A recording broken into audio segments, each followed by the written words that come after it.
अस्सलाम वालेकुम स्टूडेंट्स, बच्चों कैसे हो? Welcome back. लास्ट टाइम हमने पार्शियल फ्रैक्शन को स्टार्ट किया था और हमने 5 स्टेप्स सीखे थे। मगर उसमें से मुझे ऐसे लगा जैसे बच्चों को इक्वेटिंग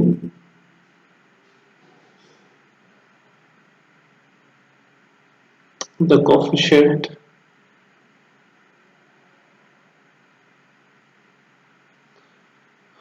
जो इक्वेटिंग द कोएफिशिएंट वाला मेथड है वो थोड़ा सा बच्चों को डिफिकल्ट कर रहा है और जो चीजें मैंने मुख्तलिफ स्टूडेंट्स की पिक से ऑब्जर्व की हैं मोस्टली प्रॉब्लम जो वो दो अलजेब्रिक एक्सप्रेशन को मल्टीप्लाई कर रहे हैं तो वहां पे आ रही हैं। तो बेसिकली मैंने सोचा कि आज सबसे पहले जो मेरा मेजर कंसर्न है बजाय कि हम 4.3 एक्सरसाइज का सॉल्यूशन मैं आपके साथ डिस्कस करना चाह रहा था, तो पहले हम जरा उन क्वेश्चंस को जो मैंने आपको एज अ होमवर्क दिया हुआ था उनके सॉल्यूशन आपके साथ डिस्कस करो। सो मैं अभी पहले हम उधर वापस जाएंगे तो मेरे पास मेरी कंसर्निंग चीज आ जाएगी। ठीक है, सो चूंकि वो सॉल्यूशन की तरफ जा रहा हूं तो मैं आपके साथ वो स्टेप्स भी शेयर कर दूं। ठीक है, तो स्टेप 1 होता है कि सबसे पहले आपने हमेशा जो भी क्वेश्चन आपको दिया जाएगा वो उसको चेक करना है कि वो प्रॉपर है या इम्प्रॉपर है। अभी आपको याद होगा कि मैंने जब आपको जो होमवर्क दिया क्वेश्चन नंबर 1 इसी क्वेश्चन के रिलेटेड था। बेसिक मेरा मकसद ये था कि बच्चों को इसको अच्छे तरीके से ऑब्जर्व करना आ जाए, इसके बारे में जो भी कंफ्यूजन है वो दूर हो जाए। सो स्टेप 1 हमारा प्रॉपर और इम्प्रॉपर फ्रैक्शन की उनको चेक करना है। ठीक है, उनको देखना है, अलग अलग करना है।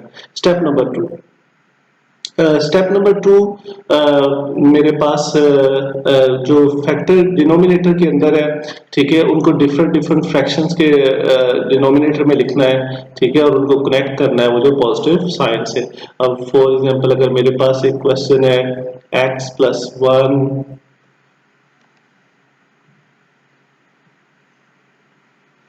और एक्स के प्लस 7। ठीक है, तो अब जो मेरा स्टेप 2 है वो बेसिकली जो मेरे डिनोमिनेटर में पड़े हुए फैक्टर्स हैं उनको मुझे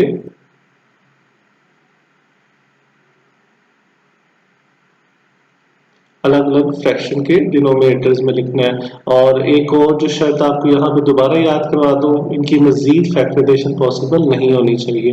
ठीक है, अगर है तो सबसे पहले हम फैक्टराइजेशन कर लेंगे फिर इनको सोल्यूशन की तरफ लेके जाओगे। और जो हम इसको कनेक्ट करेंगे वो पॉजिटिव साइन से करेंगे। थर्ड स्टेप हमारे पास हर फैक्टर के कॉरेस्पॉन्डिंगली हमें न्यूमरेटर में पार्शियल फ्रैक्शन वेरिएबल्स लिखने हैं, जिनको मैंने आपको बताया था कि हम ए से लिखेंगे। अब मैंने ए क्यों लिखा है, उम्मीद है आपको समझ आ गई होगी, क्योंकि यहाँ पे एक्स की पावर 1 है। तो अब यहाँ पे एक्स की पावर 2 है तो मुझे दो वेरिएबल लिखने हैं।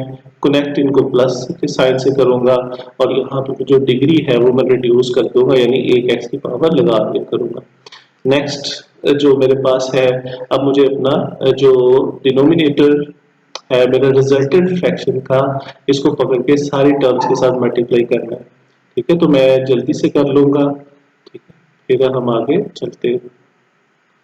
3x plus 1 x plus 1 x के plus 7 multiply x plus 1 x के plus 7 a x plus 1 x plus 1 x k plus 7 plus bx plus c x k plus 7 multiply x plus 1 और x k plus 7।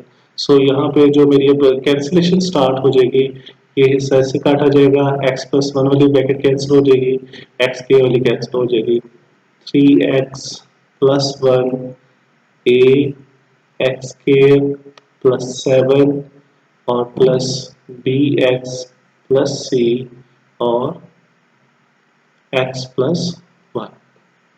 अब इस जगह पे मेरा दूसरा lecture आपको याद होगा तो मेरा खत्म हुआ था। ठीक है, इसको मैं 1 का नाम दे देता हूँ। ठीक है। तो फर्स्ट सेकंड लेक्चर मैंने यहाँ पे फिनिश किया था स्टेप 4 तक। स्टेप 5 के अंदर फिर हमने तीन चीजें डिस्कस की थी कि जो भी इस आइडेंटिटी ये जो आइडेंटिटी इक्वेशन है इसके अंदर जितने भी फैक्टर्स है, फैक्टर्स यहाँ पे पड़े हुए हैं, एक ये है और एक ये है। ये तो चूंकि हमने खुद लिखे थे ना, तो फिर अब इनकी बात नहीं होगी। इनको देखना है, इनकी कंडीशन को देखना है और आगे हमने सॉल्यूशंस डिसाइड करना है। अब कंडीशन 1 क्या होगी कि तमाम फैक्टर्स लीनियर होंगे। तो अब देखो क्या इसके अंदर जो दोनों फैक्टर है ये लीनियर है? नहीं, ये एक लीनियर है मगर ये लीनियर नहीं है। दूसरी कंडीशन क्या होगी? If some factor are repeated linear and other are quadratic identity equation, in identity equation, sorry in का लफ्ज यहाँ पे मैं भूल गया। ठीक है, अब कुछ रिपीटेड होंगे, ठीक है, और कुछ जोन से हैं वो क्वाड्रेटिक होंगे। यस, यहाँ पे ये चीज कंडीशन जोन से वो मेरी मिल रही है। और तीसरी कंडीशन के अंदर तमाम के तमाम क्वाड्रेटिक होंगे, तो ज़ाहिर है तमाम के तमाम क्वाड्रेटिक नहीं है। अच्छा, अगर कुछ फैक्टर लीनियर आ जाएंगे तो तब मैं क्या करूंगा? तब मैं जीरो मेथड यूज करूंगा। और अगर कुछ लीनियर फैक्टर होंगे और कुछ क्वाड्रेटिक होंगे तो तब मैं क्या करूंगा? तो फिर मैं दो मेथड यूज करूंगा, पहले जीरो मेथड और फिर कोफिशिएंट इक्वेटिंग ऑफ कोफिशिएंट वाला मेथड। ठीक है, तो ये दो मेथड मुझे यूज करने हैं। और अगर सारे के सारे क्वाड्रेटिक है तो फिर सिर्फ और सिर्फ मुझे equating the coefficient method he use करना पड़ेगा अपने आंसर को अप्रोच करने के लिए। अगेन मैं आपको बता दूं कि ये सब चीजें जो सी हैं, हमारा मेन मकसद है अपने आंसर को अप्रोच करना, मगर मैं उसको आपको स्टेप बाय स्टेप समझाने की कोशिश कर रहा हूँ ताकि जब हम लॉन्ग क्वेश्चंस के अंदर जाए तो आपको ये मुश्किल ना हो कि अच्छा मैंने यहाँ पे क्या करना है, मैंने यहाँ पे क्या करना है। तो इसीलिए मैंने सारी चीजें जो सी आपके साथ निश्चित तौर पे डिस्कस कर रहा था। अब क्वेश्चन नंबर 3 जो मैंने आपको होमवर्क में दिया था, उसका जो ए पार्ट है वो था 7x + 2 is equal to a x square plus 7 plus bx plus c और x plus 2। अब इस साइड पे तो मुझे किसी सॉल्यूशन की जरूरत नहीं है, तो ये मेरे पास वैसे का वैसे आ जाएगा। हाँ, अब देखो ये सिर्फ एक वेरिएबल है और ब्रैकेट के अंदर जाके मल्टीप्लाई हो जाएगा। तो ये मेरे पास लिखा जाएगा ax plus a7।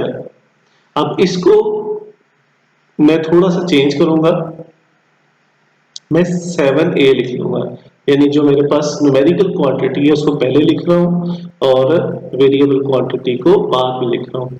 अब मैंने इन दो ब्रैकेट्स को आपस में मल्टीप्लाई करना है, तो ये प्लस जो है बिल्कुल वैसे का वैसे आ जाएगा। ठीक हो गया। अब इस ब्रैकेट में से दो हिस्से मेरे पास, पहला हिस्सा ये और दूसरा हिस्सा मेरे पास ये सी वाला। तो मैं क्या करूंगा, पहले पहले वाला हिस्सा देखूंगा और फिर उसके साथ की पूरी ब्रैकेट लिख दूंगा। आप भी यही तरीका इस्तेमाल कर सकते हो। फिर ये प्लस सी दूसरा हिस्सा लिखूंगा और सारी की सारी ब्रैकेट अब लिख दूंगा। अब अगर आप देखो तो ये जो कंडीशन है और ये कंडीशन है बिल्कुल इस तरह की आ गई है। सो हम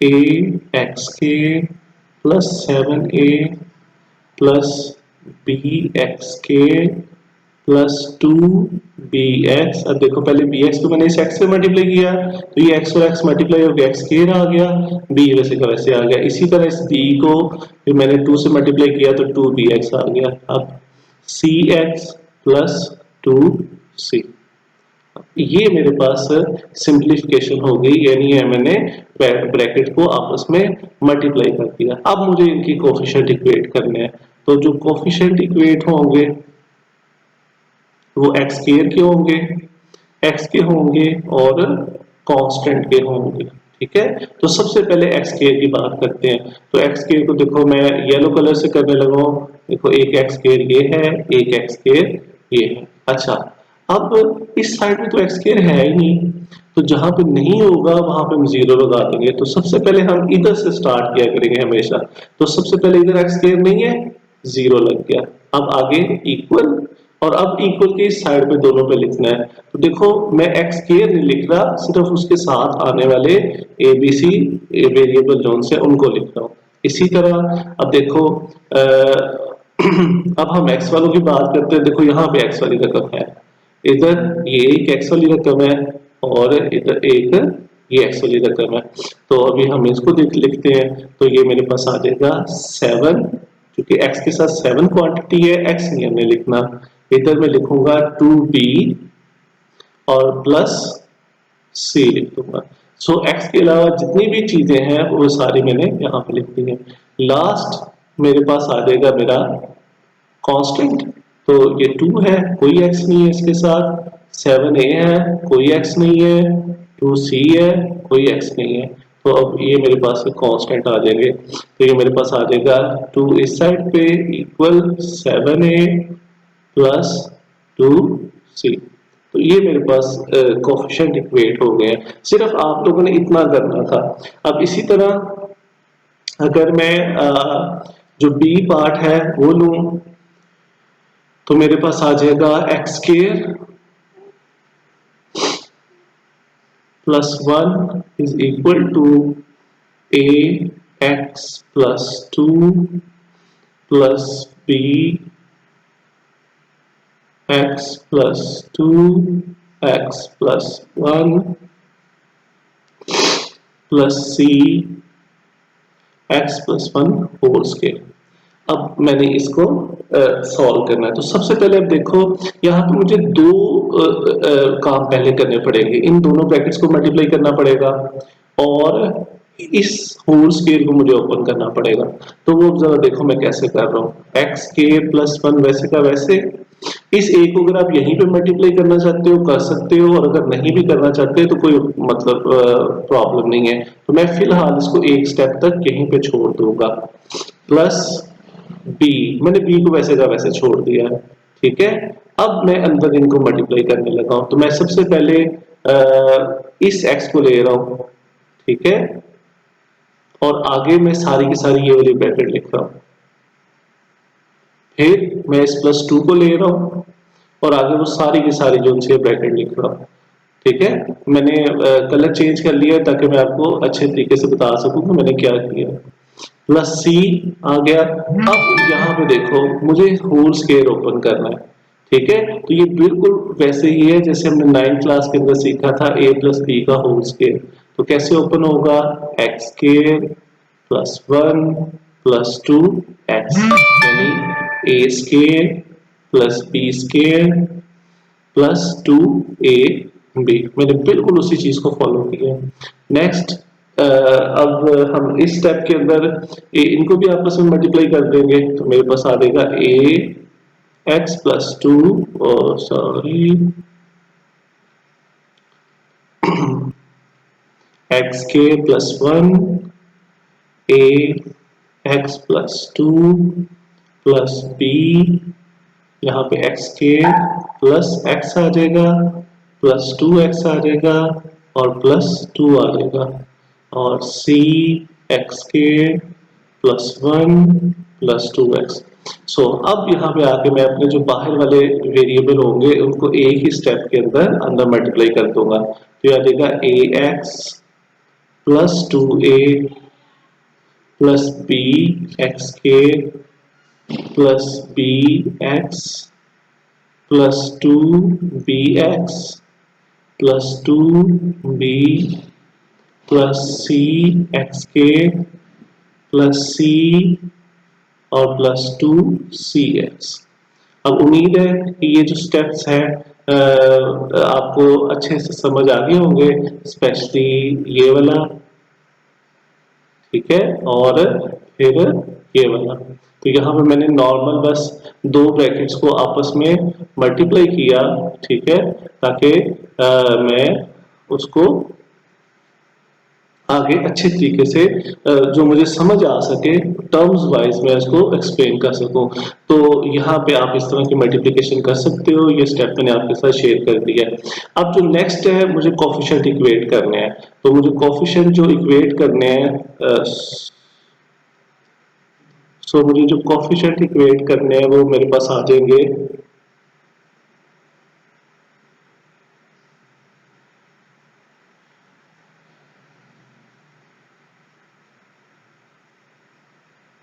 एक्स स्केयर के एक्स के और कांस्टेंट पे, तो मैं कांस्टेंट, तो अभी सबसे पहले हम एक्स के करते हैं, तो मैं उसी तरह आप अंडरलाइन कर सकते हो, इससे आपको बहुत आसानी रहेगी। देखो इधर ये वाली एक्स की वाली रकम आ गई, गुड, एक ये एक्स की वाली रकम आ गई, गुड, और एक ये वाली आ गई। अब हम इसको लिख लेते हैं, ठीक है, तो ये मेरे पास आ जाएगा। इस साइड पे देखो एक्स के साथ कोई नंबर नहीं है, तो इसका मतलब 1 होगा, ठीक है, 1 इसका कोफिशिएंट है। इधर इक्वल के इस साइड में बी आ जाएगा और साथ ही सी आ जाएगा, तो उसके सिंबल भी मैं साथ लिखता हूँ, पॉजिटिव का साइन है, साइन साथ लिखता हूँ, पॉजिटिव है या नेगेटिव है। नेक्स्ट चीज, अब मैं एक्स वाले देखूंगा, तो इधर तो एक्स कोई नहीं है, सो मैं ग्रीन कलर भी यूज नहीं कर, ब्लू वाला कलर यूज नहीं कर रहा। 1x, 2x, 3x और 4x, ठीक हो गया। सो अब हम इनको लिख लेते हैं। अब देखो यहाँ पे x वाली कोई रकम नहीं है, तो इधर आएगा 0, equal a plus b plus 2b plus 2c, last constant. Constant को फिर हम ग्रीन कलर से करते हैं, तो ये देखो ये कांस्टेंट है, इसलिए कि इसके साथ कोई x नहीं है, कोई वेरिएबल नहीं है, ठीक है, 2a 2b और ये c, यानी x वेरिएबल नहीं है। कौन से हमारा मतलब, अब देखो यहाँ पे कोई बच्चा ये सोच सकता है ये भी तो एक वेरिएबल है, तो हम x वेरिएबल के लिहाज से कांस्टेंट्स को देख रहे हैं। तो अब यहाँ पे जब मैं लिखूंगा तो 1 लिखूंगा इक्वल टू a लिखूंगा, टू बी लिखूंगा और सी लिखूंगा। सो ये मेरा इक्वेटिंग का कोफिशिएंट आ जाएगा। उम्मीद है कि ये जो मल्टीप्लिकेशन है ये आपको समझ आ गई होगी। इंशाल्लाह नेक्स्ट जब हम 4.2 एक्सरसाइज करेंगे तो उसके अंदर इस तरह के बहुत ज्यादा क्वेश्चंस आएंगे, जैसे ये सॉरी, जैसे ये वाले मेरे पास ये 4.2 एक्सरसाइज के अंदर मोस्टली क्वेश्चन की कंडीशन यही बनेगी, तो इसीलिए मैंने आपको पहले दिया है। तो अभी जब मैं आपको नेक्स्ट होमवर्क दूंगा तो उसमें अगेन मैं इस तरह के कुछ क्वेश्चंस दूंगा ताकि आप उसकी अच्छे से प्रैक्टिस कर लो। सो आज अब अभी हम अपने नेक्स्ट मेजर लेक्चर की तरफ जाते हैं, जो कि है सॉल्यूशन ऑफ एक्सरसाइज 4.3। और उम्मीद है कि अब जो कोफिशिएंट इक्वेटिंग वाली जो प्रॉब्लम है वो हमारी अच्छे तरीके से सॉल्व हो गई होगी, ठीक है। तो नेक्स्ट अब जो हमारा मेन पर्पस है वो यूनिट 4 में से 4.3 एक्सरसाइज को सॉल्व करना। अब बाद बच्चे सोच रहे होंगे कि मैंने 4.1 को क्यों नहीं चूज किया या 4.2 को पहले क्यों चूज नहीं किया, 4.3 पे मैं क्यों आ गया। तो बेसिक पर्पस मेरा ये है कि आज एक मुकम्मल क्वेश्चन सॉल्व करके मैं आपके साथ शेयर करूँ जिसके अंदर जीरो मेथड भी आ जाए और जिसके अंदर इक्वेटिंग का कोफिशिएंट भी आ जाए। सो यहाँ पे क्वेश्चन नंबर 7 और 8 तो आज मैं नहीं ले रहा, इनको इंशाल्लाह मैं आपको कल वाले लेक्चर के अंदर बता दूंगा और बाकी क्वेश्चन मैं ले लूंगा। क्वेश्चन इसलिए नहीं ले रहा क्योंकि आज मैं आपको एक छोटा सा होमवर्क भी देने लगा हूँ। सो वो होमवर्क ये है कि आप मुझे बताओगे ए क्यूब प्लस बी क्यूब किसके इक्वल होता है। तो यही अब आपका छोटा सा होमवर्क है इस एक्सरसाइज के रिलेटेड। तो यहाँ से जो हम क्वेश्चन सॉल्व करेंगे, मैं क्वेश्चन नंबर 4 को सॉल्व करूंगा। तो जो क्वेश्चन नंबर 4 है उसको हम लिख लेते हैं पहले।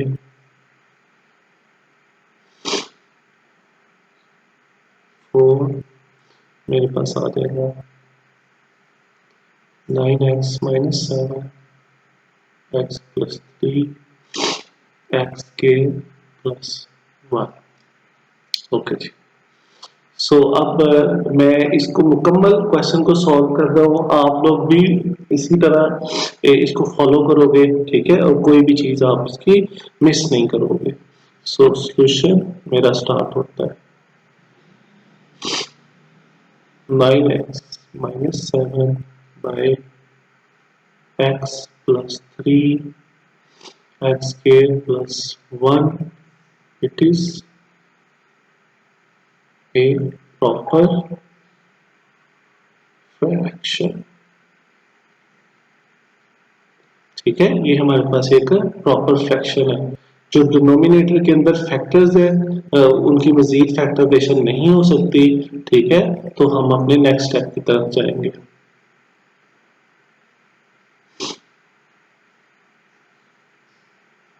Nine x minus 7 x plus 3 equal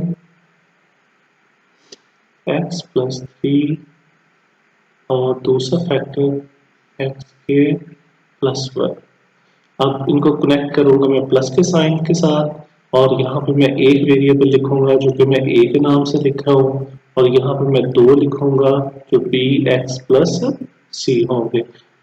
तो ये नेक्स्ट हमारा नेक्स्ट स्टेप आ जाएगा। ये जो डिनोमिनेटर के अंदर चीज पड़ी हुई है, ठीक है, जो भी मेरे डिनोमिनेटर के अंदर यहाँ पे देखो, इसको मैं सारी की सारी इक्वेशन से मल्टीप्लाई कर दूंगा। तो मेरे पास आ जाएगा, सबसे पहले मैं लिख लेता हूँ 9x minus 7 x plus 3 x square plus 1 equal a by x plus 3 multiply और plus bx plus c x square plus 1 multiply। सो मैं इसको ब्लू कलर से लिखता हूँ, ठीक है, ताकि आपको समझने में आसानी हो। जो भी फैक्टर मेरी रिजल्टेंट फ्रैक्शन के डिनोमिनेटर में पड़े होंगे उनको मैं सबसे मल्टीप्लाई करूंगा। यानी ये रिजल्टेंट फ्रैक्शन है और ये इसका डिनोमिनेटर है, तो इसको मैं पकड़ के हर टर्म के साथ या हर फ्रैक्शन के साथ मल्टीप्लाई कर रहा हूँ।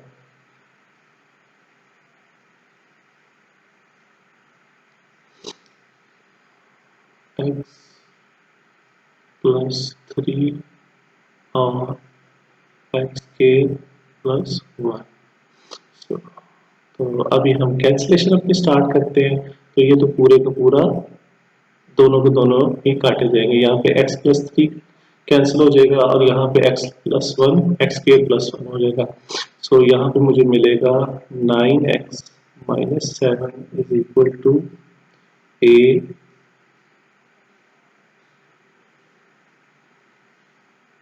और साथ में आ जाएगा एक्स के प्लस 1 प्लस, अब ये वाला आगे मुझे ये चीज लिखनी है, ठीक है, ये वाली जो सी है। और चूंकि यहाँ पे दो टर्म्स है तो मैं इनको ब्रैकेट में लिख दूंगा B x plus c x plus 3। सो अभी चूंकि एक सिंगल टर्म थी तो वहां पे आप ब्रैकेट यूज करो या ना करो उससे फर्क नहीं पड़ेगा, मगर जहां पे एक से ज्यादा टर्म्स आ जाती हैं तो वहां पे हम तो अगर प्रोडक्ट रिलेशनशिप के अंदर रिजल्ट आ रहा है तो वहां पे हम ब्रैकेट्स यूज कर लेंगे। अब ये जोन सी है, ये मेरी इक्वेशन 2 कहलाएगी। मैं 1 किसको कहूंगा, मैं इक्वेशन 1 इसको कहूंगा। ठीक हो गया। अब जो इक्वेशन 2 है ये मेरे पास एक आइडेंटिटी इक्वेशन है और यहीं से मेरा स्टेप 5 यूज होता है। अब थोड़ी देर के लिए अगर आप ये वीडियो मेरा क्वेश्चन सुनने के बाद रोक लो, ठीक है, और अपने जहन में ये अपने आंसर सोचना, तो फिर इंशाल्लाह ताला इस चीज को समझने में बहुत आसानी होगी। तो मेरा क्वेश्चन ये है, क्या इसके ऊपर जीरो मेथड अप्लाई होगा? तो अभी थोड़ी देर के लिए आप अपनी वीडियो रोको और सोचो, ठीक है, और अब मैं इसका आंसर करता हूँ। ठीक है, तो इसका आंसर ये है कि इस आइडेंटिटी इक्वेशन के ऊपर जीरो मेथड अप्लाई होगा। इसकी वजह क्या है कि ये एक ऐसा फैक्टर है, ठीक है, जो कि लीनियर फैक्टर है और हमने ये सीखा था कि अगर लीनियर फैक्टर होगा तो उस आइडेंटिटी इक्वेशन के अंदर हम जीरो मेथड इस्तेमाल करेंगे। ठीक है, तो अब दूसरा क्वेश्चन, क्या इसके ऊपर equating the coefficient method use होगा? यस, वो भी मेथड इसके ऊपर यूज होगा। वो किस वजह से होगा? ये जो हमारा दूसरा फैक्टर है, ठीक है, तो ये दूसरा फैक्टर जो सा है इक्वेटिंग द कोफिशिएंट के लिए यूज हो सकता है। अब मैं दोबारा आपको याद करवा दूं, कभी भी अगर मेरे पास एक क्वाड्रेटिक फैक्टर आ जाता है तो उसके ऊपर हम जीरो मेथड अप्लाई नहीं करेंगे। ठीक है, उसकी वजह जरा आप देख लो, x square plus 1 is equal to 0, x square is equal to -1। अब स्क्वायर को खत्म करने के लिए मैं अंडर रूट लूंगा तो x is equal to iota आ जाएगा। आयोटा को इन टर्म्स के अंदर सॉल्व करना बहुत मुश्किल हो जाता है, इसीलिए फिर हम जब भी सेकंड डिग्री पोलिनोमियल आती है या सेकंड डिग्री फैक्टर आता है तो उसके लिए जीरो मेथड यूज नहीं करते। ठीक है, तो अब हम क्या करेंगे, now we are using zero method. ठीक है, फॉर दैट इसके लिए हम क्या करेंगे, इस x प्लस थ्री वाली जो टर्म है इसको जीरो के इक्वल टेक कर लेंगे। Take x plus three is equal to zero. This implies that मैंने साइन लगाया है और ये इक्वेशन जो सी है मुझे x की वैल्यू देगी आंसर में कितनी, माइनस। अब ये जो माइनस थ्री है इसको इक्वेशन नंबर टू में पुट कर देंगे। ठीक,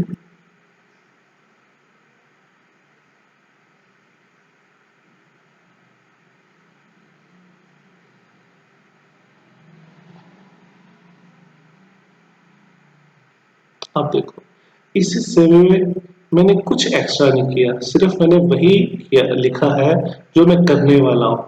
मैं जीरो मेथड यूज करने वाला हूँ तो मैंने उसके बारे में लिख दिया। फॉर दैट इसके लिए मुझे क्या करना पड़ेगा, जो लीनियर फैक्टर है उसको मैंने जीरो को ले लिया, उसकी वैल्यू आई और अब ये जो x की वैल्यू है वो इक्वेशन नंबर टू के अंदर मैं पुट करूंगा। हमेशा हम यही काम बार बार रिपीट किया करेंगे। तो मेरे पास आ जाएगा, जब मैं पुट करूंगा तो मेरे पास आ जाएगा 9 into minus three minus seven is equal to a minus three square plus one plus b minus three plus c, ये ब्रैकेट मैंने बाहर वाली भी लगा दी, और माइनस थ्री प्लस थ्री। अब सबसे पहले इन दोनों को सॉल्व करूंगा तो -27 आ जाएगा और यहाँ पे मेरे पास आ जाएगा a। जब मैं स्केयर को सॉल्व करूंगा तो 9 प्लस 1 आ जाएगा, स्केयर पॉजिटिव कर देगा नेगेटिव को, तो यहाँ पे मेरे पास आ जाएगा -3b प्लस सी, और इस वाली ब्रैकेट में आ जाएगा जीरो। -3 और +3 आपस में कैंसिल होके जीरो हो जाएगा। -34 ए यहाँ पे आ जाएगा 10, ये वाला सारे का सारा जीरो हो जाएगा इस जीरो की वजह से, क्योंकि ये मल्टीप्लाई हो रही है ब्रैकेट, तो इस सब का सब जीरो हो जाएगा, मैंने लिखूंगा। अब मुझे यहाँ से a की वैल्यू चाहिए तो इस 10 को मैं इधर डिवाइड कर दूंगा।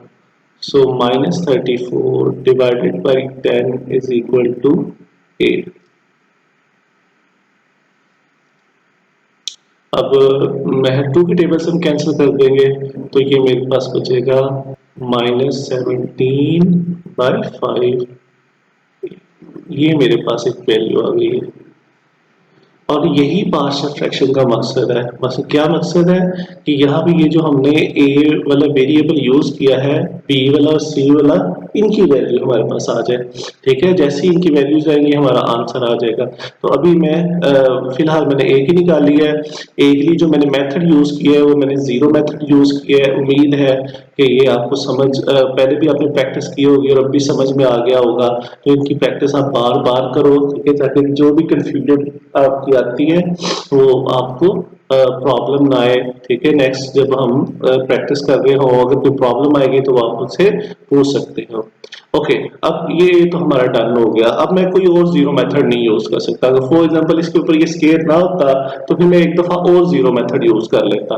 तो अभी चूंकि मेरे पास क्वाड्रेटिक है तो इसका मतलब है मुझे दोबारा जाना पड़ेगा किसकी तरफ, इक्वेटिंग द कोफिशिएंट की तरफ। तो मैं अपनी इक्वेशन लिख लूंगा, मेरे पास आ जाएगा 9x minus 7 is equal to a x के plus 1 plus b x plus c x plus 3।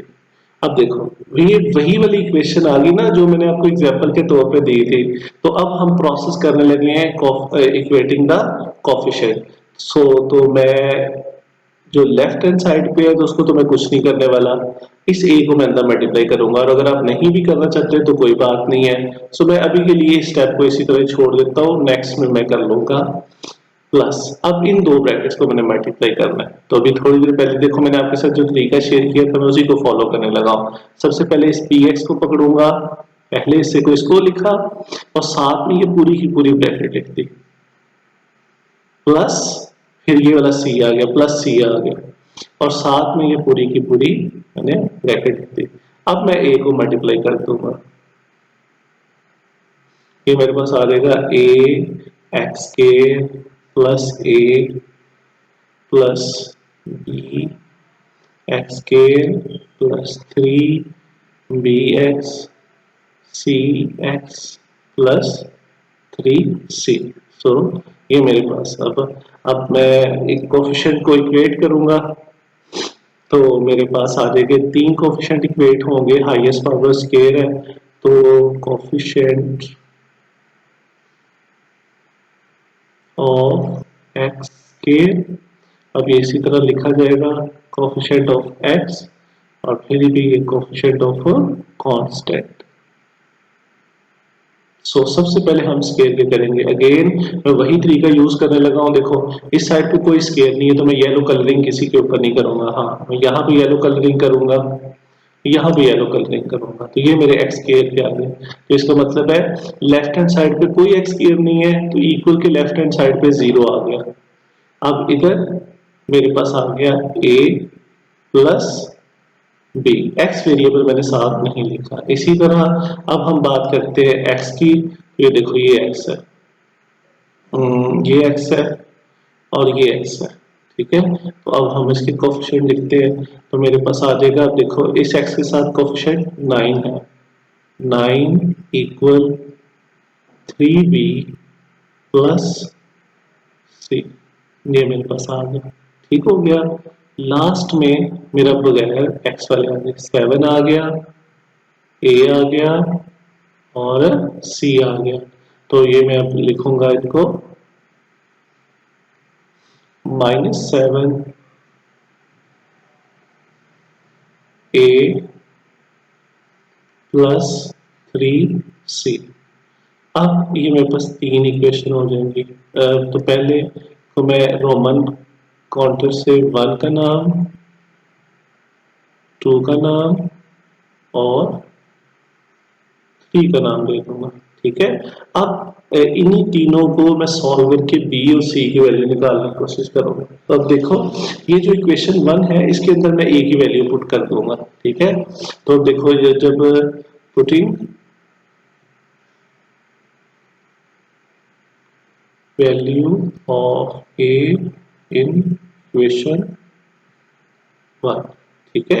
तो जीरो तो वैसे का वैसे लिखा जाएगा, तो ए की जगह पे फिर मैं क्या लिखूंगा, ऊपर ए की वैल्यू हमने लिखी हुई है, देखो -17/5, तो ये मेरे पास आ जाएगा -17/5 प्लस बी। अब अगर मुझे बी की वैल्यू चाहिए तो ये वाला सारे का सारा हिस्सा उठा के हम उधर लेके जाएंगे, तो ये मेरे पास आ जाएगा +17/5 इज इक्वल टू बी। अब ये मेरे पास बी की वैल्यू भी आ गई, एक वैल्यू मेरे पास और रह गई है सी की। अब सी की वैल्यू के लिए अब आपके पास दो इक्वेशन की ऑप्शन है, आप लोग चाहो तो इसको इस्तेमाल कर लो और अगर आप चाहो तो आप इसको भी इस्तेमाल कर सकते हो, ठीक है। तो मैं कौन सी यूज करूंगा, कोई भी आप ऐसे यूज कर सकते हो बट मैं सेकंड वाली इस्तेमाल कर रहा हूँ, ठीक है। तो मैं उसके अंदर बी की वैल्यू पुट कर दूंगा, पुटिंग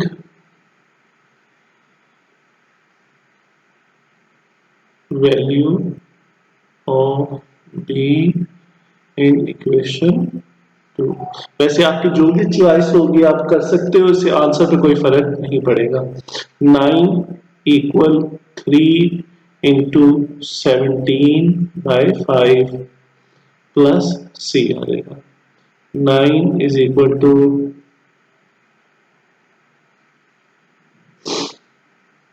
51/5 प्लस सी आ जाएगा।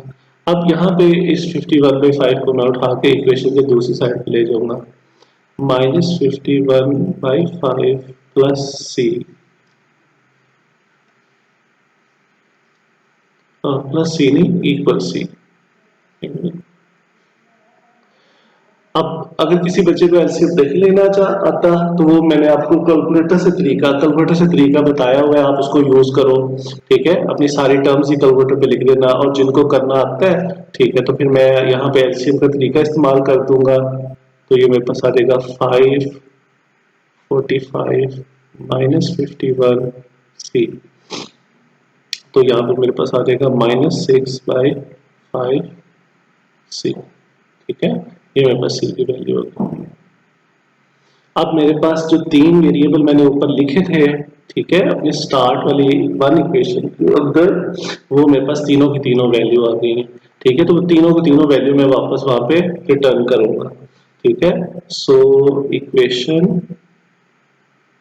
वन बिकम्स, जब इक्वेशन वन में मैं एबीसी की वैल्यू पुट करूंगा तो वो मेरे पास कुछ इस शक्ल में आ जाएगी, 9x minus 7 by x plus 3 x के प्लस 1 इक्वल। अब सबसे पहले मैं ए की वैल्यू पुट करूंगा जो कि -17/5 है, और इसके नीचे आ जाएगा x प्लस 3 प्लस बी की वैल्यू 17/5x और सी की वैल्यू -6/5, और इसके नीचे आ जाएगा एक्स के प्लस 1। ठीक हो गया। अब मुझे लास्ट काम ये करना है, जो मेरे न्यूमरेटर में फ्रैक्शंस हैं मुझे वो भी फिनिश करनी है। तो उसका तरीका करिए कि ये नंबर 5 जो है ये डिनोमिनेटर के साथ आके मल्टीप्लाई हो जाएगा। तो ये कुछ यूं लिखा जाएगा, -17/5 इंटू एक्स प्लस 3 प्लस, दोनों के नीचे 5 है, कॉमन एलसीएम नीचे आ जाएगा। ठीक है, तो ये मेरे पास आ जाएगा 5x के प्लस 1, और ऊपर आ जाएगा 17x माइनस 6। ठीक है, ये मेरे पास आ जाएगा इधर 9x minus 7 x plus 3 x के प्लस 1। तो मेरे पास आ जाएगा, अब मैं अपना लिख दूंगा, अपना आंसर लिखूंगा। तो वो जस्ट मैं एक स्टेटमेंट लिख रहा हूँ, उससे ज्यादा वो कुछ भी नहीं है। The partial fraction of 9x minus 7 x plus 3 x के plus 1 is -17 5x plus 3 and ये यहाँ पे आप प्लस का साइन भी लगा सकते हो। अगर आप, मैं प्लस का साइन यूज कर देता हूँ ताकि कंफ्यूजन ना हो। 17x माइनस 6 5 इंटू एक्स के plus 1। So this is our proper answer. थोड़ा सा अब हम इस क्वेश्चन को रिव्यू करें और लेक्चर हम यहीं पे खत्म करेंगे। जो मेरा स्टार्टिंग था, मैंने क्वेश्चन नंबर 4 लिया था आपकी 4.3 एक्सरसाइज में से। दोबारा लिख लेते हैं मेरा 4.3 एक्सरसाइज में से। सबसे पहला काम मैंने चेक किया कि ये फ्रैक्शन प्रॉपर है या इम्प्रॉपर है, तो ये एक प्रॉपर फ्रैक्शन थी। उसके बाद मैंने अपना यहाँ पे पार्शियल फ्रैक्शन कोएफिशिएंट्स को लिखा, जो कि मेरे पास a था, px प्लस c था। उसके बाद मैंने अपने रिजल्टेंट फ्रैक्शन के डिनोमिनेटर को मल्टीप्लाई कर दिया। ठीक है, और जैसे ही मैंने वो मल्टीप्लाई किया तो मेरे पास एक छोटा सा प्रॉब्लम आ गई जो कि स्टेप 5 था। वहां पे आपको सोचने की जरूरत है कि जीरो मेथड अप्लाई होगा या नहीं होगा, coefficient equating the coefficient apply होगा कि नहीं होगा। तो इसके अंदर आप जो आपकी रिजल्टेंट फ्रैक्शन के अंदर मौजूद फैक्टर्स हैं आप उनको इस्तेमाल करोगे। उनको देखोगे कि वहां पे फैक्टर किस तरह के हैं। ठीक है, तो देखो जो रिजल्टेंट फ्रैक्शन के अंदर दो फैक्टर पड़े हुए थे। ठीक है, एक x+3 था और दूसरा x+1 था।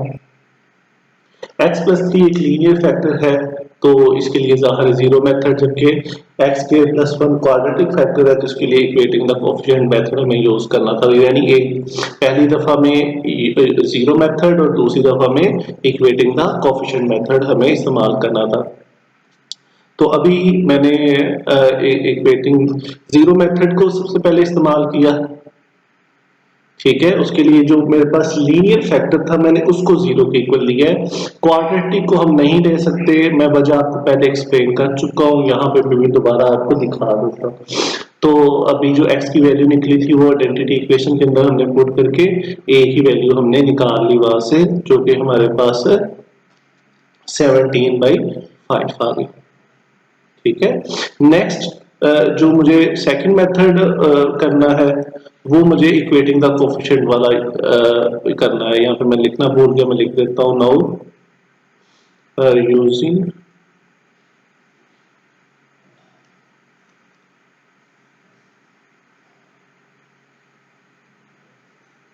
इक्वेटिंग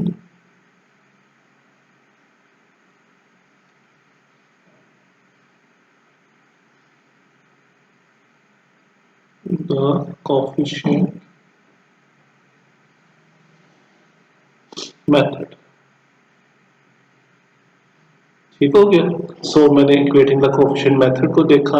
ठीक है, उम्मीद है इस दफा आपको इन दो ब्रैकेट्स की जो मल्टीप्लिकेशन के अंदर जो भी प्रॉब्लम थी वो पता चल गया होगा। ठीक है, उसके बाद हमने अपने कोएफिशिएंट्स को इक्वेट कर लिया। कोएफिशिएंट को इक्वेट करने का मकसद जो सा था, जो रिमेनिंग पार्शियल फ्रैक्शन वेरिएबल थे जो b और c था उनकी हमें वैल्यू मिल जाए। तो अभी देखो इसी तरह मैंने इक्वेशन नंबर 1 के अंदर जब मैंने a की वैल्यू पुट की तो मेरे पास जो उनसे ए बी की वैल्यू आ गई, और जब मैंने बी की वैल्यू इक्वेशन नंबर 2 के अंदर पुट की तो मेरे पास सी की वैल्यू आ गई। यहाँ पे सिर्फ मैं इस स्टेप पे बता दूं, अगर आप लोग एलसीएम को अच्छे तरीके से परफॉर्म कर सकते हो तो ठीक है, अदरवाइज आप अपने कैलकुलेटर को यूज कर सकते हो। मेथड हमने 9th क्लास के अंदर अच्छे तरीके से मैंने आपके लिए सिखाया हुआ है। लास्ट जो हमारा था, जो मैंने अपनी ए बी सी की वैल्यू निकाली थी उनको मैंने अपनी वेरिएबल्स की जगह पे रख दिया। ठीक है, ए बी सी की जगह पे उनकी वैल्यू रख दी। उसके बाद देखा कि अगर मेरे न्यूमरेटर में एक और फ्रैक्शन बन रही है तो उसका डिनोमिनेटर नीचे वाले डिनोमिनेटर के साथ आके मल्टीप्लाई हो जाएगा। तो यहाँ पे जो नेक्स्ट प्रोसेस है यहाँ पे मैंने यही किया, और अगर कोई बच्चा इसको यहीं तक भी स्टॉप कर देता है तब भी ठीक है। बेसिकली हमारे कॉन्स्टेंट्स आ गए। ठीक है, जो हमारा मेन मकसद था। ठीक है, नेक्स्ट वैसे मैंने इसको थोड़ा सा डिफरेंट तरीके से इसका आंसर ये लिखने की कोशिश की है। अगर आप ये लिखते हो तो बहुत अच्छा लगेगा। ठीक है, और अगर आप यहाँ तक भी अपना आंसर मेंशन कर लेते हो तो ठीक है, बट आप लास्ट स्टेटमेंट लिखो, ये ज्यादा एलेबोरेट करती है आपके आंसर को। आज का लेक्चर हमारा फिनिश होता है। अभी जो आप लोगों ने छोटा सा होमवर्क तो मैंने आपको पहले दिया है। ठीक है, तो जो बाकी जो होमवर्क आप लोगों ने करना है, तो मैंने पहले 3 क्वेश्चन आपके लिए छोड़ दिए। क्वेश्चन नंबर 1, क्वेश्चन नंबर 2 और क्वेश्चन नंबर 3। आप इन तीनों को सॉल्व करोगे। ठीक है, और कल रात 8 बजे से पहले पहले ठीक है आप लोग इनको मुझे रिटर्न करोगे। ठीक है, ताकि जब रात को मैं अपना लेक्चर आपका रिकॉर्ड कर रहा होगा जिसमें मैं क्वेश्चन नंबर 7 या 8 में से एक क्वेश्चन सॉल्व करूंगा, या जो भी आप मुझे कहोगे इन दोनों में से मैं वो सॉल्व कर दूंगा, और एक क्वेश्चन नंबर 6 या 5 में से सॉल्व कर दूंगा, डिपेंडिंग के वीडियो की टाइमिंग जो उनसे वो हमारे पास बचती है या नहीं बचती। खुदा हाफिज, हैव अ नाइस डे। अच्छी अच्छी प्रैक्टिस करना सब बच्चे। और हमदान, ताशकीन, हमजा, साद, इन बच्चों को they are doing good work. ठीक है, बाकी बच्चे भी जो उनसे हैं वो प्लीज अपना लेक्चर लो और जहाँ पे प्रॉब्लम आ रही है वो मेरे पास डिस्कस करो। Thank you very much.